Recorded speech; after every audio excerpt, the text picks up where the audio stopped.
Okay, so for today's warm-up, here's what I'd like you to do. First off, do this in your warm-up book, and we'll talk about answers later on.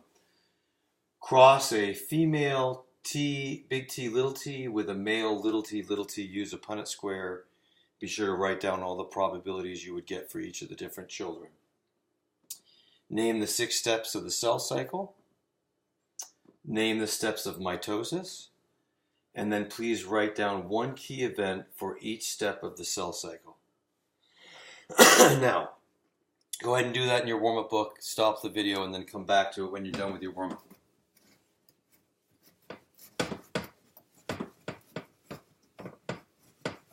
All right, now that we've pounded Mendel genetics to death, we can talk about different types of genetics.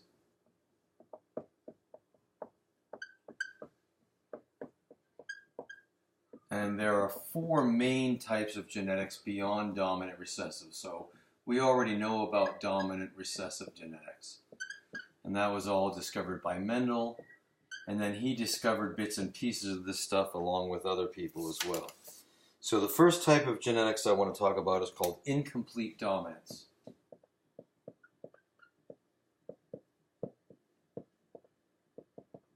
And the way I remember this one is to remember that it's a mixing of the alleles.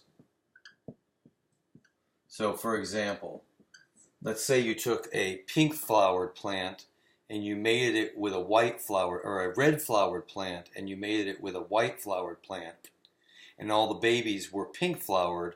That would be incomplete dominance. Neither of the alleles is winning, they're mixing together, and this almost always has to do with color of stuff. So incomplete dominance is mixing of alleles. Second type of genetics beyond dominant recessive is called codominance. And this one is just like the word sounds.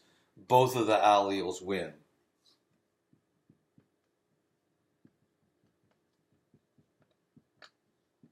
So for example, if you took a black dog and you mated it with a white-haired dog, then the babies might have spots where it was white and other areas where it was black and other areas where it was dark. Or it might have white hairs all intermixed with black hairs, but some mixture where both the white gene and the black gene is being expressed. They are codominant, both of them are winning.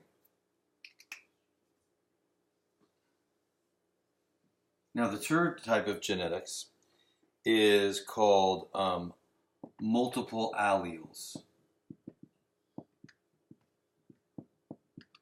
And this is a situation where now there are more than 2 alleles.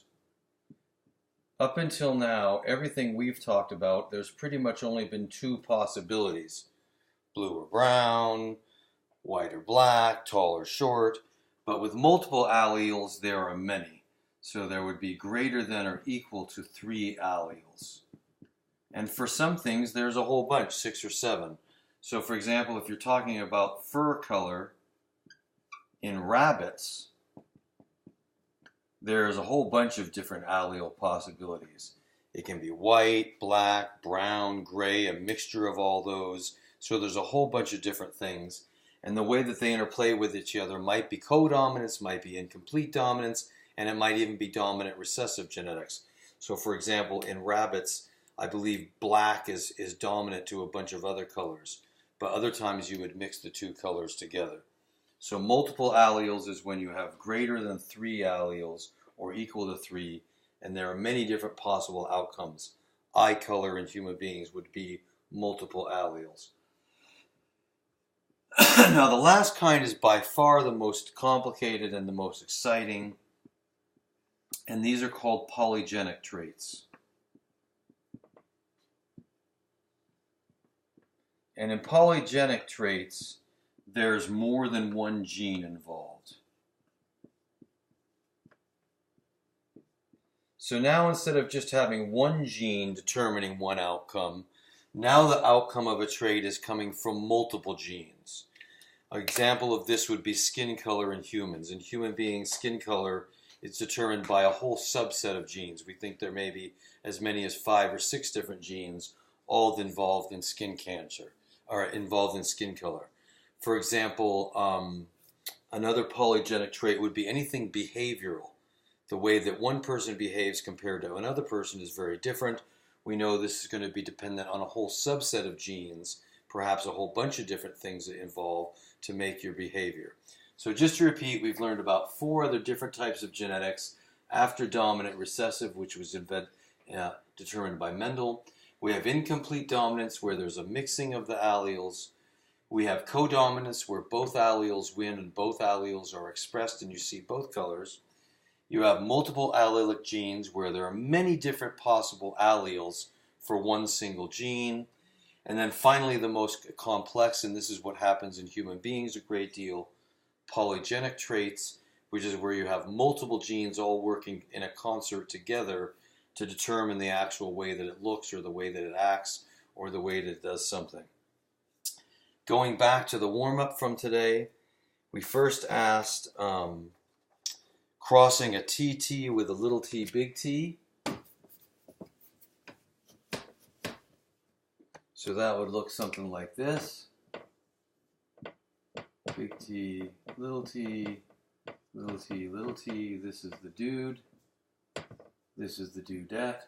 So this big little t, big T, little t, little t, big T, little t, and little t, little t.